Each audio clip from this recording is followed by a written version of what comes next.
going to try the new Hermes eyeshadow palette. How gorgeous. Oh, that's a good gold.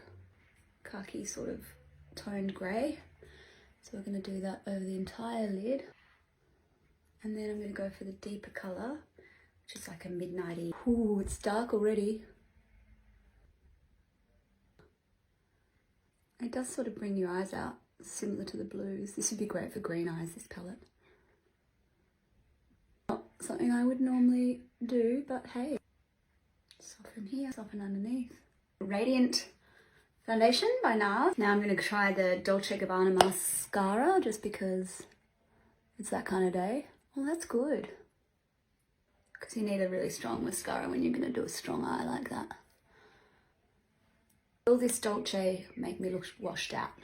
No, actually, I think it works. Charlotte Tilbury Home Beauty setting spray.